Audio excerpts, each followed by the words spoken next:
Épître aux Hébreux, chapitre 1er.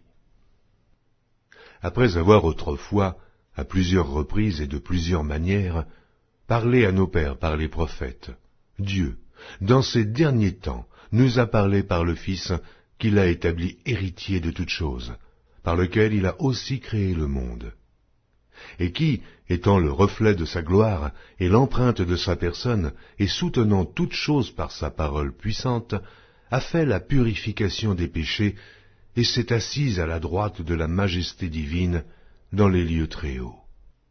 Devenu d'autant supérieur aux anges qu'il a hérité d'un nom plus excellent que le leur. Car auquel des anges Dieu a-t-il jamais dit : Tu es mon fils, je t'ai engendré aujourd'hui, et encore, je serai pour lui un père, et il sera pour moi un fils. Et lorsqu'il introduit de nouveau dans le monde le premier-né, il dit que tous les anges de Dieu l'adorent. De plus, il dit des anges, celui qui fait de ses anges des vents et de ses serviteurs une flamme de feu. Mais il a dit au Fils, ton trône, ô Dieu, est éternel. Le spectre de ton règne est un spectre d'équité. Tu as aimé la justice, et tu as haï l'iniquité. C'est pourquoi, ô Dieu, ton Dieu t'a oint d'une huile de joie au-dessus de tes égaux. Et encore, toi, Seigneur, tu as au commencement fondé la terre, et les cieux sont l'ouvrage de tes mains. Ils périront, mais tu subsistes. Ils vieilliront tous comme un vêtement. Tu les rouleras comme un manteau, et ils seront changés. Mais toi, tu restes le même, et tes années ne finiront point. Et auquel des anges a-t-il jamais dit : Assieds-toi à ma droite, jusqu'à ce que je fasse de tes ennemis ton marchepied. Ne sont-ils pas tous des esprits au service de Dieu, envoyés pour exercer un ministère en faveur de ceux qui doivent hériter du salut ?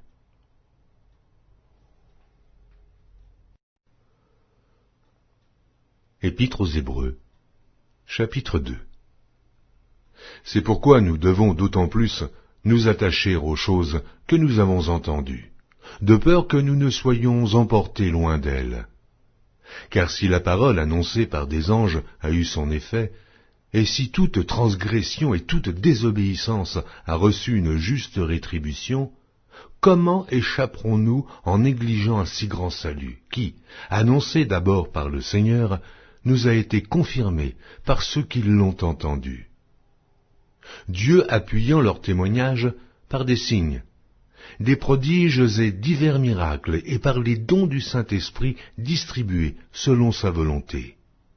En effet, ce n'est pas à des anges que Dieu a soumis le monde à venir dont nous parlons. Or quelqu'un a rendu quelque part ce témoignage. Qu'est-ce que l'homme pour que tu te souviennes de lui ? Ou le Fils de l'homme pour que tu prennes soin de lui ? Tu l'as abaissé pour un peu de temps, au-dessous des anges. Tu l'as couronné de gloire et d'honneur. Tu as mis toutes choses sous ses pieds. En effet, en lui soumettant toutes choses, Dieu n'a rien laissé qui ne lui fût soumis. Cependant, nous ne voyons pas encore maintenant que toutes choses lui soient soumises. Mais celui qui a été abaissé pour un peu de temps au-dessous des anges, Jésus, nous le voyons couronné de gloire et d'honneur, à cause de la mort qu'il a soufferte, afin que, par la grâce de Dieu, il souffrit la mort pour tous. Il convenait en effet que celui pour qui et par qui sont toutes choses, et qui voulait conduire à la gloire beaucoup de fils, élevât à la perfection par les souffrances le prince de leur salut. Car celui qui sanctifie et ceux qui sont sanctifiés sont tous issus d'un seul. C'est pourquoi il n'a pas honte de les appeler frères, lorsqu'il dit : J'annoncerai ton nom à mes frères, je te célébrerai au milieu de l'assemblée. Et encore, je me confierai en toi, et encore, me voici, moi et les enfants que Dieu m'a donnés. Ainsi donc, puisque les enfants participent au sang et à la chair, il y a également participé lui-même, afin que, par la mort, il anéantisse celui qui a la puissance de la mort, c'est-à-dire le diable, et qu'il délivra tous ceux qui, par crainte de la mort, étaient toute leur vie retenus dans la servitude. Car assurément, ce n'est pas à des anges qu'il vient en aide, mais c'est à la postérité d'Abraham. En conséquence, il a dû être rendu semblable en toutes choses à ses frères, afin qu'il fût un souverain sacrificateur miséricordieux et fidèle dans le service de Dieu, pour faire l'expiation des péchés du peuple. Car, ayant été tenté lui-même dans ce qu'il a souffert, il peut secourir ceux qui sont tentés.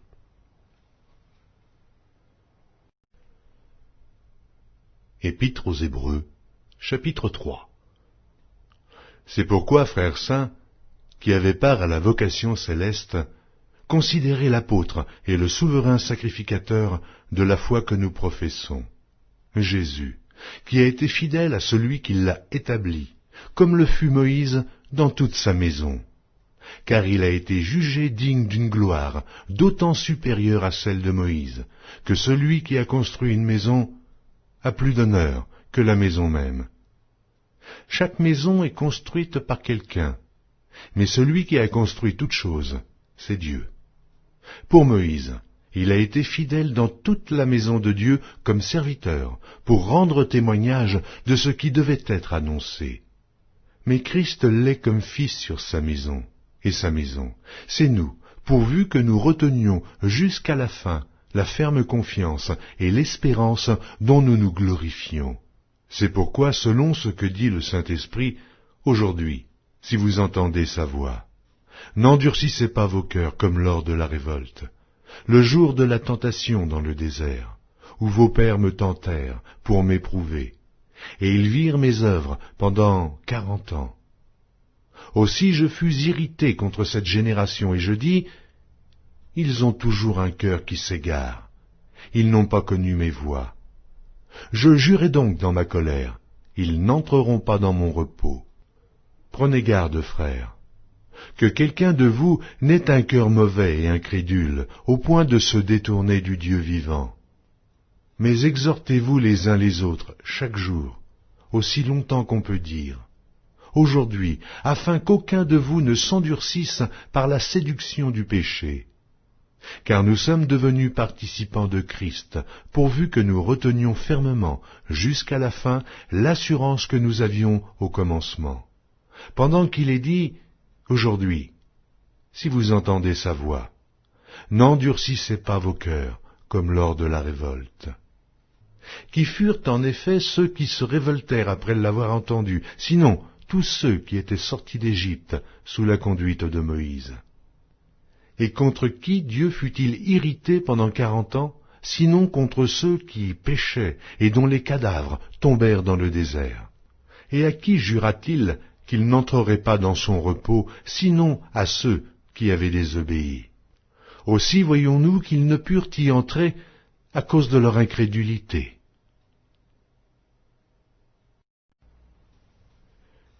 Épître aux Hébreux, chapitre 4. Craignons donc, tandis que la promesse d'entrer dans son repos subsiste encore, qu'aucun de vous ne paraisse être venu trop tard. Car cette bonne nouvelle nous a été annoncée aussi bien qu'à eux, mais la parole qui leur fut annoncée ne leur servit de rien, parce qu'elle ne trouva pas de la foi chez ceux qui l'entendirent. Pour nous qui avons cru, nous entrons dans le repos selon qu'il dit, « Je jurai dans ma colère, ils n'entreront pas dans mon repos. » Il dit cela quoique ses œuvres eussent été achevées depuis la création du monde. Car il a parlé quelque part ainsi du 7e jour. Et Dieu se reposa de toutes ses œuvres le 7e jour. Et ici encore, ils n'entreront pas dans mon repos. Or, puisqu'il est encore réservé à quelques-uns d'y entrer, et que ceux à qui d'abord la promesse a été faite n'y sont pas entrés à cause de leur désobéissance, Dieu fixe de nouveau un jour aujourd'hui, en disant dans David, « Si longtemps après, comme il est dit plus haut, aujourd'hui, si vous entendez sa voix, n'endurcissez pas vos cœurs. Car si Josué leur eût donné le repos, il ne parlerait pas après cela d'un autre jour. Il y a donc un repos de Shabbat réservé au peuple de Dieu.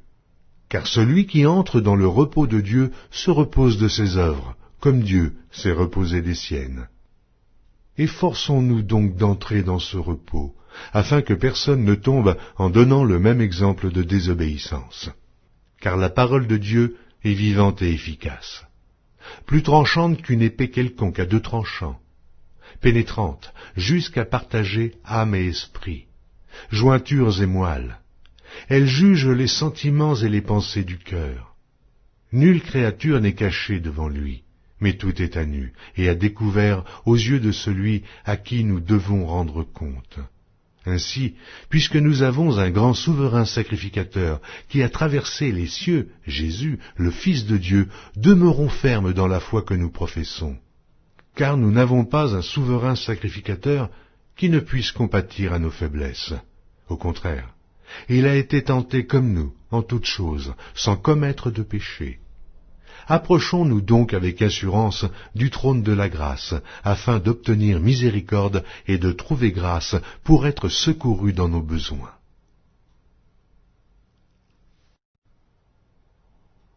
Épître aux Hébreux, chapitre 5. En effet, tout souverain sacrificateur, pris du milieu des hommes, est établi pour les hommes, dans le service de Dieu, afin de présenter des offrandes et des sacrifices pour les péchés. Il peut être indulgent pour les ignorants et les égarés, puisque la faiblesse est aussi son partage. Et c'est à cause de cette faiblesse qu'il doit offrir des sacrifices pour ses propres péchés, comme pour ceux du peuple. Nul ne s'attribue cette dignité s'il n'est appelé de Dieu, comme le fut Aaron.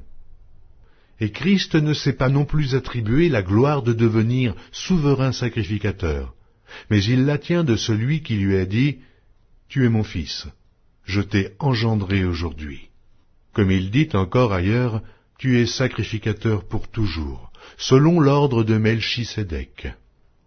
C'est lui qui, dans les jours de sa chair, ayant présenté avec de grands cris et avec larmes des prières et des supplications à celui qui pouvait le sauver de la mort, et ayant été exaucé à cause de sa piété, a appris, bien qu'il fût fils, l'obéissance par les choses qu'il a souffertes, et qui, après avoir été élevé à la perfection, est devenu pour tous ceux qui lui obéissent l'auteur d'un salut éternel.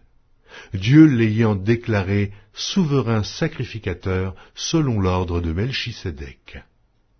Nous avons beaucoup à dire là-dessus, et des choses difficiles à expliquer, parce que vous êtes devenus lents à comprendre.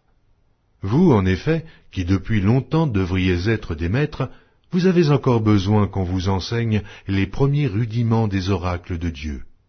Vous en êtes venus à avoir besoin de lait, et non d'une nourriture solide. Or quiconque en est au lait n'a pas l'expérience de la parole de justice, car il est un enfant. Mais la nourriture solide est pour les hommes faits, pour ceux dont le jugement est exercé par l'usage à discerner ce qui est bien et ce qui est mal.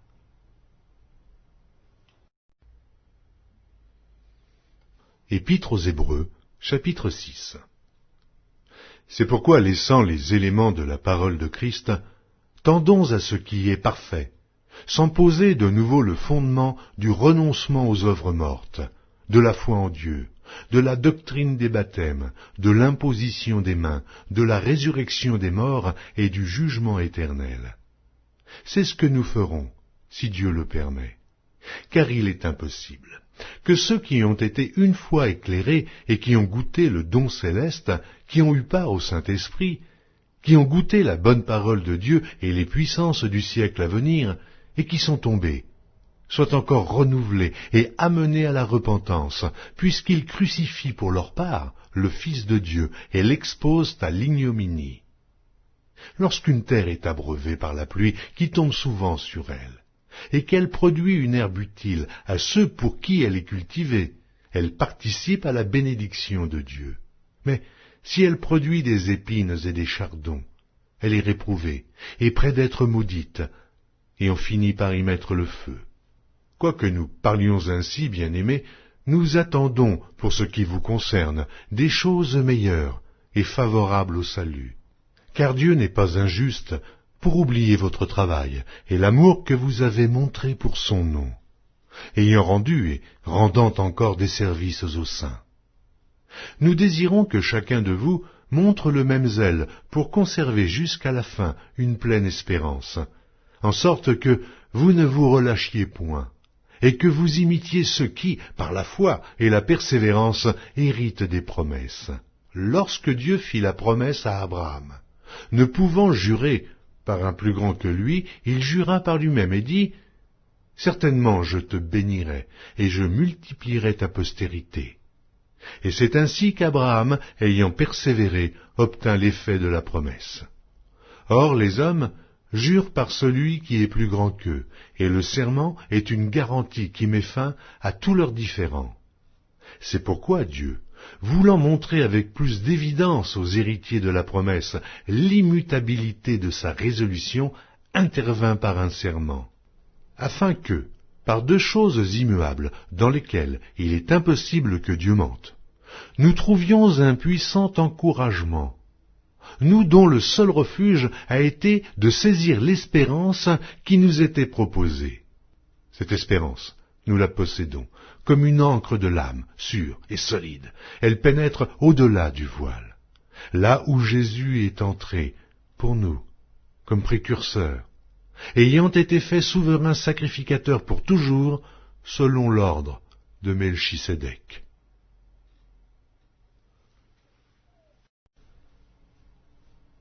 Épître aux Hébreux, chapitre 7. En effet, ce Melchisédek, roi de Salem, sacrificateur du Dieu Très-Haut, qui alla au-devant d'Abraham lorsqu'il revenait de la défaite des rois, qui le bénit, et à qui Abraham donna la dîme de tout, qui est d'abord roi de justice d'après la signification de son nom, ensuite roi de Salem, c'est-à-dire roi de paix, qui est sans père, sans mère, sans généalogie, qui n'a ni commencement de jour ni fin de vie, mais qui est rendu semblable au Fils de Dieu, ce Melchisédek, demeure sacrificateur à perpétuité. Considérez combien est grand celui auquel le patriarche Abraham donna la dîme du butin. Ceux des fils de Lévi qui exercent le sacerdoce ont, d'après la loi, l'ordre de lever la dîme sur le peuple, c'est-à-dire sur leurs frères, qui cependant sont issus des reins d'Abraham.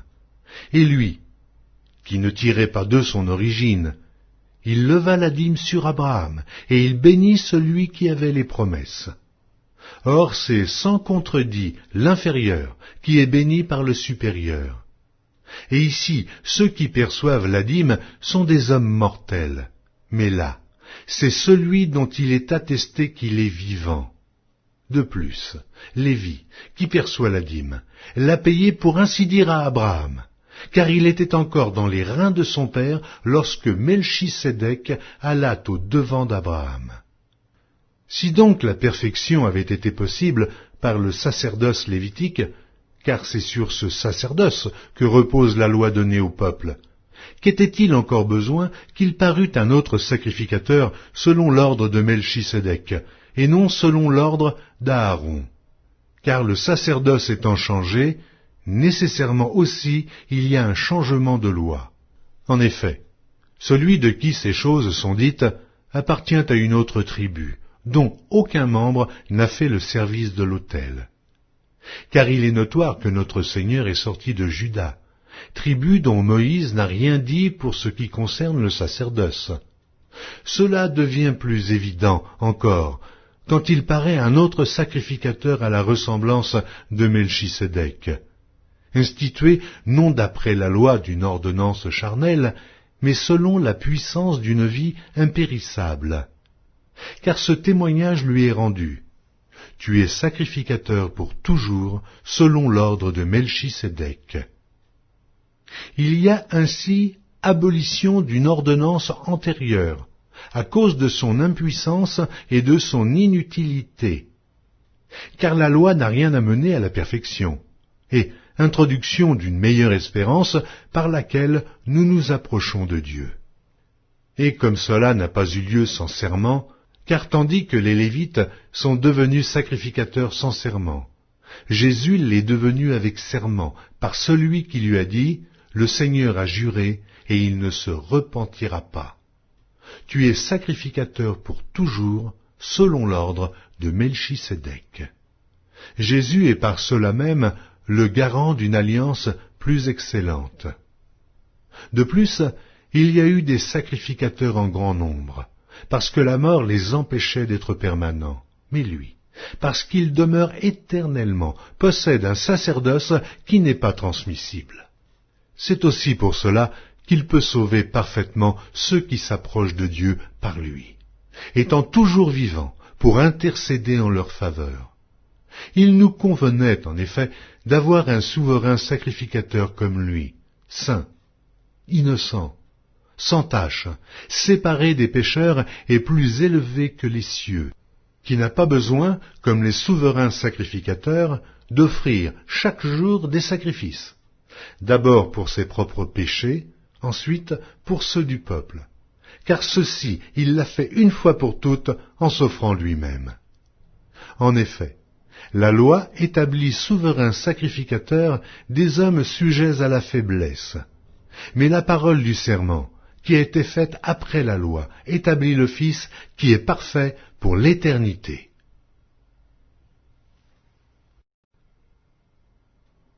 Épître aux Hébreux, chapitre 8. Le point capital de ce qui vient d'être dit, c'est que nous avons un tel souverain sacrificateur qui s'est assis à la droite du trône de la majesté divine dans les cieux, comme ministre du sanctuaire et du véritable tabernacle, qui a été dressé par le Seigneur, et non par un homme. Tout souverain sacrificateur est établi pour présenter des offrandes et des sacrifices, d'où il est nécessaire que celui-ci ait aussi quelque chose à présenter. S'il était sur la terre, il ne serait pas même sacrificateur, puisque là sont ceux qui présentent des offrandes selon la loi, lesquels célèbrent un culte, image et ombre des choses célestes, selon que Moïse en fut divinement averti lorsqu'il allait construire le tabernacle. Et soin, lui fut-il dit, de faire tout d'après le modèle qui t'a été montré sur la montagne. Mais maintenant, il a obtenu un ministère d'autant supérieur qu'il est le médiateur d'une alliance plus excellente, qui a été établie sur de meilleures promesses. En effet, si la première alliance avait été sans défaut, il n'aurait pas été question de la remplacer par une seconde. Car c'est avec l'expression d'un blâme que le Seigneur dit à Israël, « Voici, les jours viennent, dit le Seigneur, où je ferai avec la maison d'Israël et la maison de Juda une alliance nouvelle. Non comme l'alliance que je traitais avec leur père, le jour où je les saisis par la main pour les faire sortir du pays d'Égypte. Car ils n'ont pas persévéré dans mon alliance, et moi aussi, je ne me suis pas soucié d'eux, dit le Seigneur. Mais voici l'alliance que je ferai avec la maison d'Israël. Après ces jours-là, dit le Seigneur, je mettrai mes lois dans leur esprit. Je les écrirai dans leur cœur, et je serai leur Dieu, et ils seront mon peuple. Aucun n'enseignera plus son concitoyen, ni aucun son frère, en disant « Connais le Seigneur », car tous me connaîtront, depuis le plus petit jusqu'au plus grand d'entre eux, parce que je pardonnerai leurs iniquités, et que je ne me souviendrai plus de leurs péchés. En disant « une alliance nouvelle », il a déclaré la première ancienne. Or, ce qui est ancien, ce qui a vieilli, est près de disparaître.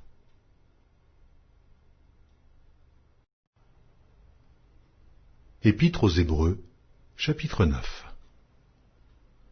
La première alliance avait aussi des ordonnances relatives au culte et le sanctuaire terrestre. Un tabernacle fut en effet construit. Dans la partie antérieure, appelée le lieu saint, étaient le chandelier, la table et les pains de proposition.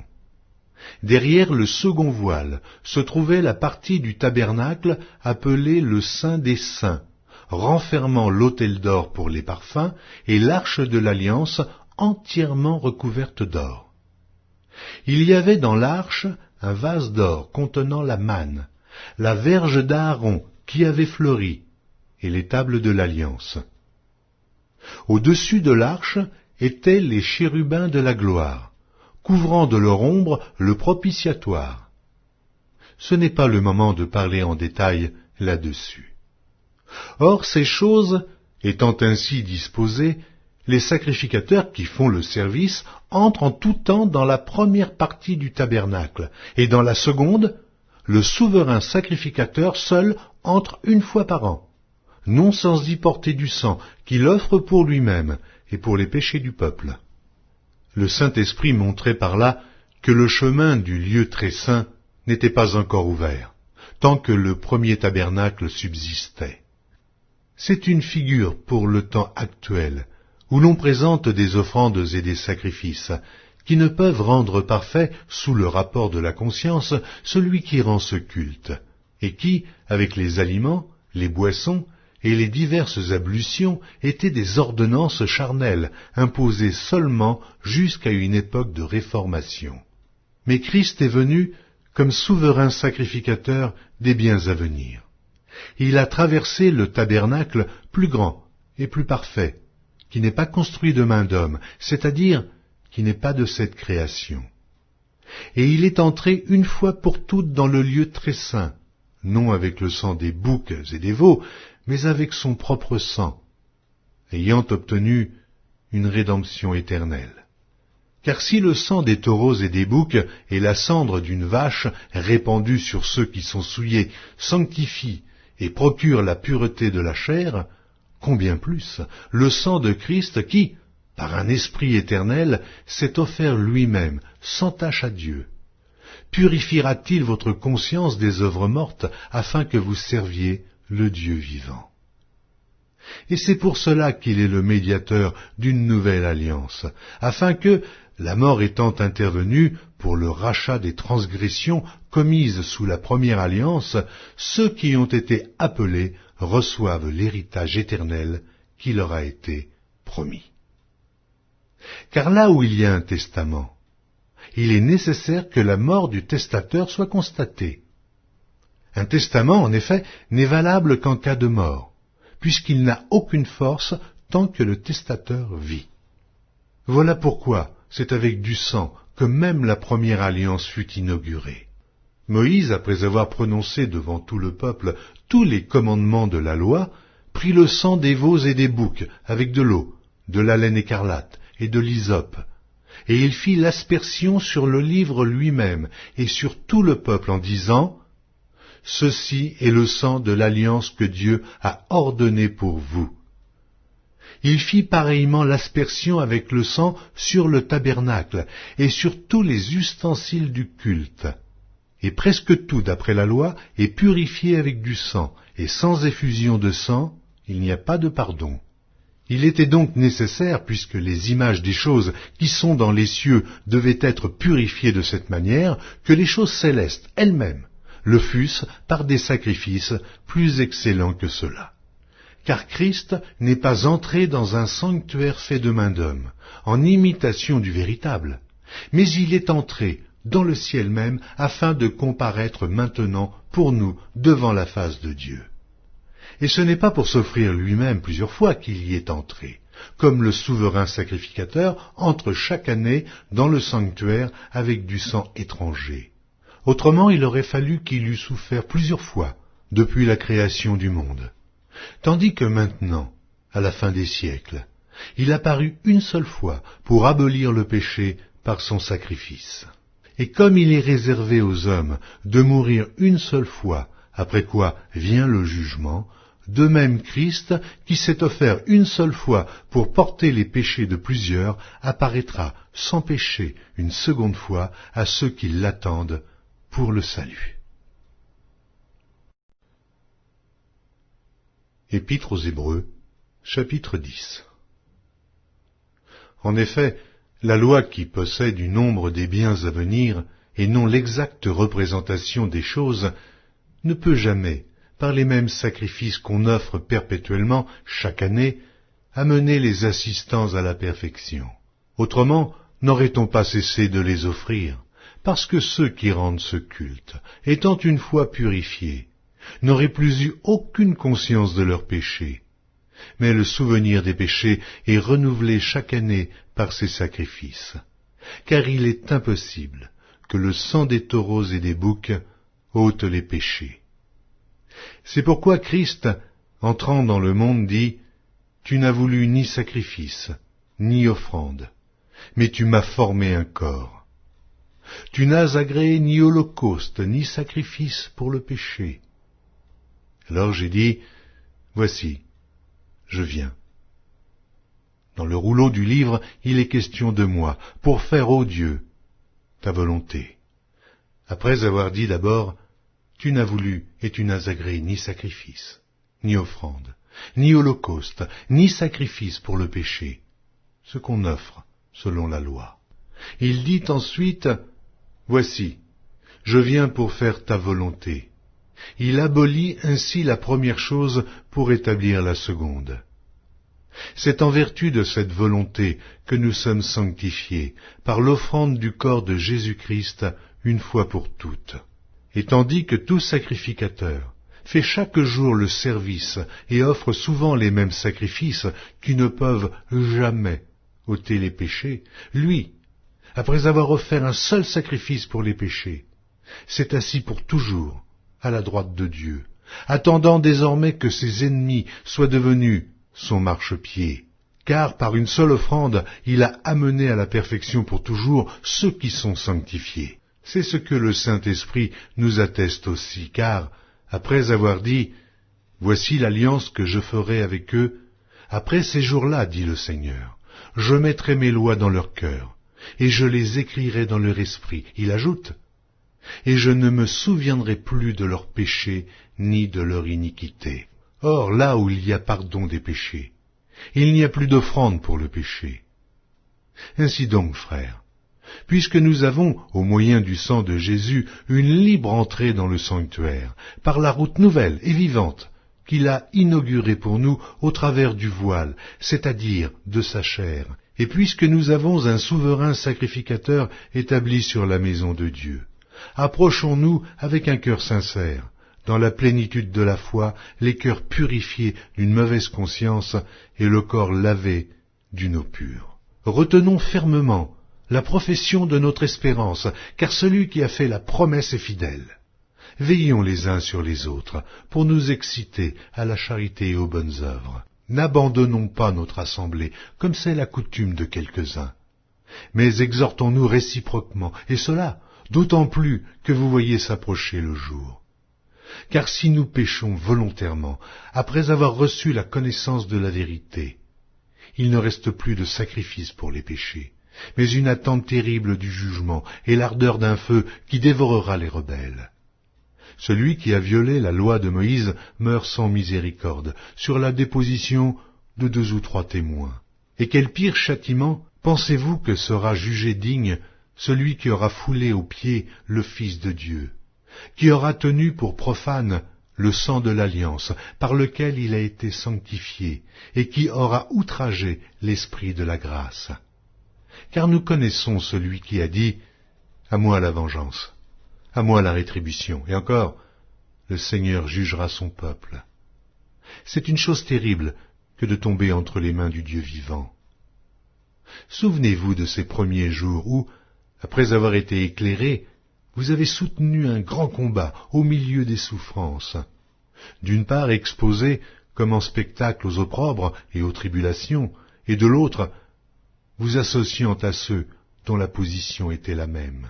En effet, vous avez eu de la compassion pour les prisonniers, et vous avez accepté avec joie l'enlèvement de vos biens, sachant que vous avez des biens meilleurs et qui durent toujours. N'abandonnez donc pas votre assurance, à laquelle est attachée une grande rémunération. Car vous avez besoin de persévérance, afin qu'après avoir accompli la volonté de Dieu, vous obteniez ce qui vous est promis. Encore un peu de temps. Celui qui doit venir viendra, et il ne tardera pas. Et mon juste vivra par la foi, mais, s'il se retire, mon âme ne prend pas plaisir en lui. Nous ne sommes pas de ceux qui se retirent pour se perdre, mais de ceux qui ont la foi pour sauver leur âme. Épître aux Hébreux, Chapitre 11. Or la foi est une ferme assurance des choses qu'on espère, une démonstration de celles qu'on ne voit pas. Pour l'avoir possédée, les anciens ont obtenu un témoignage favorable. C'est par la foi que nous reconnaissons que le monde a été formé par la parole de Dieu, en sorte que ce qu'on voit n'a pas été fait de choses visibles. C'est par la foi qu'Abel offrit à Dieu un sacrifice plus excellent que celui de Caïn. C'est par elle qu'il fut déclaré juste, Dieu approuvant ses offrandes. Et c'est par elle qu'il parle encore, quoique mort. C'est par la foi qu'Enoch fut enlevé, pour qu'il ne vît point la mort, et qu'il ne parut plus parce que Dieu l'avait enlevé. Car, avant son enlèvement, il avait reçu le témoignage qu'il était agréable à Dieu. Or, sans la foi, il est impossible de lui être agréable, car il faut que celui qui s'approche de Dieu croie que Dieu existe et qu'il est le rémunérateur de ceux qui le cherchent. C'est par la foi que Noé, divinement averti des choses qu'on ne voyait pas encore, et saisi d'une crainte respectueuse, construisit une arche pour sauver sa famille. C'est par elle qu'il condamna le monde et devint héritier de la justice qui s'obtient par la foi. C'est par la foi qu'Abraham, lors de sa vocation, obéit et partit pour un lieu qu'il devait recevoir en héritage, et qu'il partit sans savoir où il allait. C'est par la foi qu'il vint s'établir dans la terre promise, comme dans une terre étrangère, habitant sous des tentes, ainsi qu'Isaac et Jacob, les cohéritiers de la même promesse. Car il attendait la cité qui a de solides fondements, celle dont Dieu est l'architecte et le constructeur. C'est par la foi que Sarah elle-même, malgré son âge avancé, fut rendue capable d'avoir une postérité, parce qu'elle crut à la fidélité de celui qui avait fait la promesse.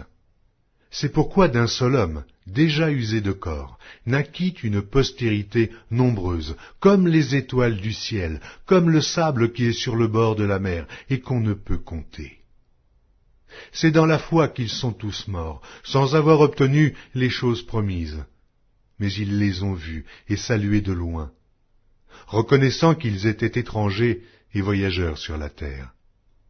Ceux qui parlent ainsi montrent qu'ils cherchent une patrie. S'ils avaient eu en vue celle d'où ils étaient sortis, ils auraient eu le temps d'y retourner. Mais maintenant, ils en désirent une meilleure, c'est-à-dire une céleste. C'est pourquoi Dieu n'a pas honte d'être appelé leur Dieu, car il leur a préparé une cité.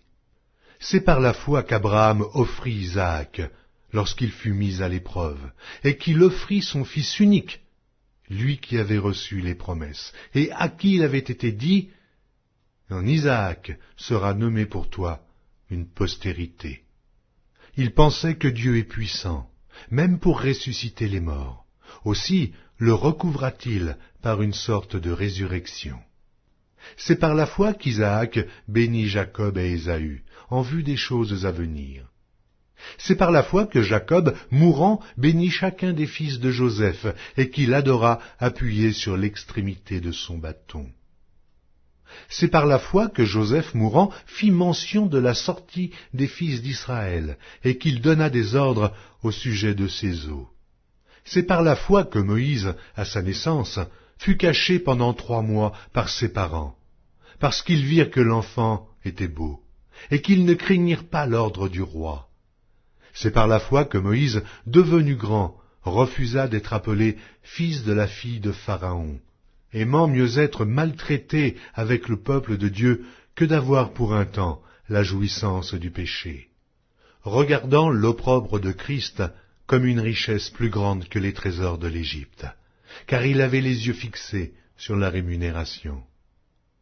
C'est par la foi qu'il quitta l'Égypte sans être effrayé de la colère du roi, car il se montra ferme, comme voyant celui qui est invisible. C'est par la foi qu'il fit la Pâque et l'aspersion du sang, afin que l'exterminateur ne touchât pas au premier-né des Israélites. C'est par la foi qu'ils traversèrent la mer Rouge comme un lieu sec, tandis que les Égyptiens qui en firent la tentative furent engloutis. C'est par la foi que les murailles de Jéricho tombèrent, après qu'on en eut fait le tour pendant 7 jours. C'est par la foi que Rahab la prostituée ne périt pas avec les rebelles, parce qu'elle avait reçu les espions avec bienveillance. Et que dirais-je encore? Car le temps me manquerait pour parler de Gédéon, de Barak, de Samson, de Jephthé, de David, de Samuel et des prophètes, qui, par la foi, vainquirent des royaumes, exercèrent la justice, obtinrent des promesses, fermèrent la gueule des lions, éteignirent la puissance du feu, échappèrent aux tranchants de l'épée, guérirent de leurs maladies, furent vaillants à la guerre et mirent en fuite des armées étrangères. Des femmes recouvrèrent leur mort par la résurrection. D'autres furent livrées au tourment et n'acceptèrent point de délivrance afin d'obtenir une meilleure résurrection.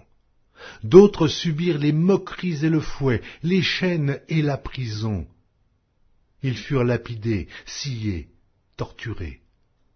Ils moururent tués par l'épée, ils allèrent çà et là, vêtus de peaux de brebis et de peaux de chèvres, dénués de tout, persécutés, maltraités, eux dont le monde n'était pas digne, errant dans les déserts et les montagnes, dans les cavernes et les antres de la terre. Tout cela, à la foi desquels il a été rendu témoignage, n'ont pas obtenu ce qui leur était promis.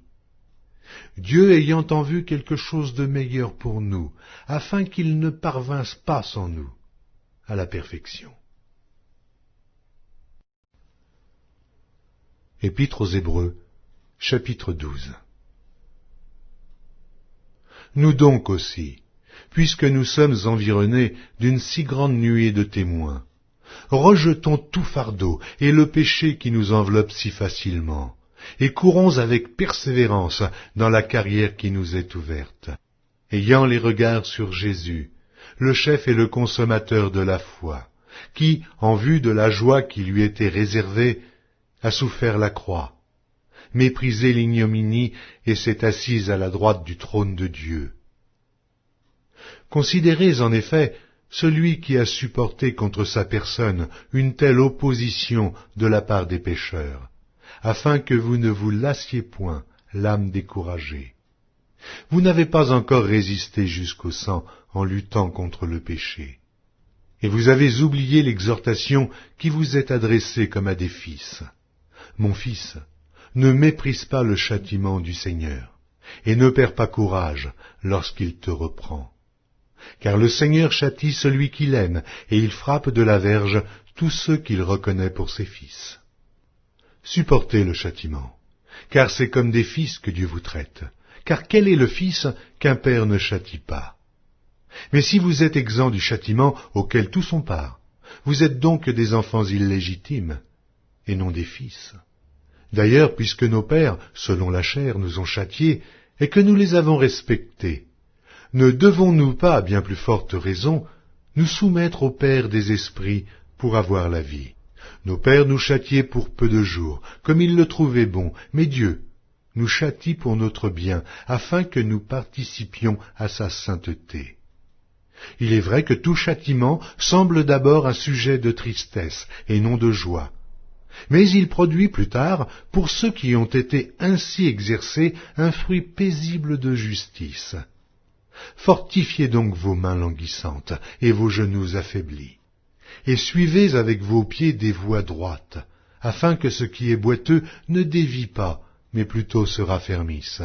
Recherchez la paix avec tous et la sanctification, sans laquelle personne ne verra le Seigneur. Veillez à ce que nul ne se prive de la grâce de Dieu, à ce qu'aucune racine d'amertume poussant des rejetons ne produise du trouble, et que plusieurs n'en soient infectés, à ce qu'il n'y ait ni impudique, ni profane comme Ésaü, qui pour un mets vendit son droit d'aînesse. Vous savez que, plus tard, voulant obtenir la bénédiction, il fut rejeté, quoiqu'il la sollicitât avec larmes, car son repentir ne put avoir aucun effet. Vous ne vous êtes pas approchés d'une montagne qu'on pouvait toucher, et qui était embrasée par le feu, ni de la nuée, ni des ténèbres, ni de la tempête, ni du retentissement de la trompette, ni du bruit des paroles, tels que ceux qui l'entendirent demandèrent qu'il ne leur en fût adressé aucune de plus, car ils ne supportaient pas cette déclaration. Si même une bête touche la montagne, elle sera lapidée.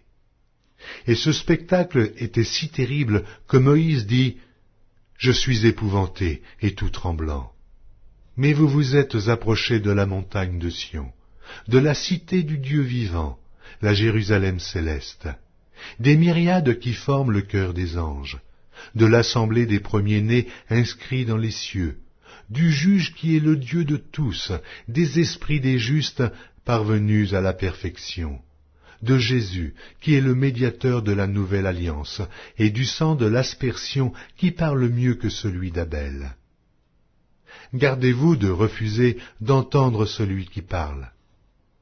Car si ceux-là n'ont pas échappé, qui refusèrent d'entendre celui qui publiait les oracles sur la terre, combien moins échapperons-nous si nous nous détournons de celui qui parle du haut des cieux, lui, dont la voix alors ébranla la terre, et qui maintenant a fait cette promesse. Une fois encore, j'ébranlerai non seulement la terre, mais aussi le ciel. Ces mots, une fois encore, indiquent le changement des choses ébranlées comme étant faites pour un temps, afin que les choses inébranlables subsistent. C'est pourquoi, recevant un royaume inébranlable, montrons notre reconnaissance en rendant à Dieu un culte qui lui soit agréable, avec piété et avec crainte, car notre Dieu est aussi un feu dévorant. Épître aux Hébreux, chapitre 13. Persévérez dans l'amour fraternel. N'oubliez pas l'hospitalité, car en l'exerçant, quelques-uns ont logé des anges sans le savoir. Souvenez-vous des prisonniers comme si vous étiez aussi prisonniers, de ceux qui sont maltraités, comme étant aussi vous-même dans un corps. Que le mariage soit honoré de tous, et le lit conjugal exempt de souillure, car Dieu jugera les impudiques et les adultères. Ne vous livrez pas à l'amour de l'argent, contentez-vous de ce que vous avez, car Dieu lui-même a dit « Je ne te délaisserai point, et je ne t'abandonnerai point ». C'est donc avec assurance que nous pouvons dire « Le Seigneur est mon aide, je ne craindrai rien. Que peut me faire un homme ?» Souvenez-vous de vos conducteurs, qui vous ont annoncé la parole de Dieu, considérez quelle a été la fin de leur vie, et imitez leur foi. Jésus-Christ est le même hier, aujourd'hui et éternellement. Ne vous laissez pas entraîner par des doctrines diverses et étrangères, car il est bon que le cœur soit affermi par la grâce, et non par des aliments qui n'ont servi de rien à ceux qui y sont attachés. Nous avons un autel dont ceux qui font le service au tabernacle n'ont pas le pouvoir de manger le corps des animaux dont le sang est porté dans le sanctuaire par le souverain sacrificateur pour le péché, sont brûlés hors du camp. C'est pour cela que Jésus aussi, afin de sanctifier le peuple par son propre sang, a souffert hors de la porte. Sortons donc pour aller à lui, hors du camp, en portant son opprobre. Car nous n'avons point ici-bas de cité permanente, mais nous cherchons celle qui est à venir. Par lui, offrons sans cesse à Dieu un sacrifice de louange, c'est-à-dire le fruit de lèvres qui confesse son nom. Et n'oubliez pas la bienfaisance et la libéralité, car c'est à de tels sacrifices que Dieu prend plaisir. Obéissez à vos conducteurs, et ayez pour eux de la déférence, car ils veillent sur vos âmes, comme devant en rendre compte. Qu'il en soit ainsi, afin qu'ils le fassent avec joie, et non en gémissant, ce qui vous ne serait d'aucun avantage. Priez pour nous, car nous croyons avoir une bonne conscience, voulant en toutes choses nous bien conduire. C'est avec instance que je vous demande de le faire, afin que je vous sois rendu plus tôt.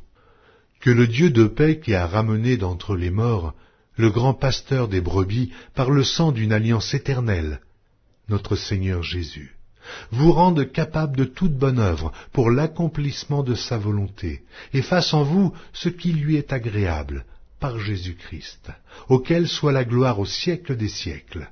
Amen. Je vous prie, frères, de supporter ces paroles d'exhortation, car je vous ai écrit brièvement.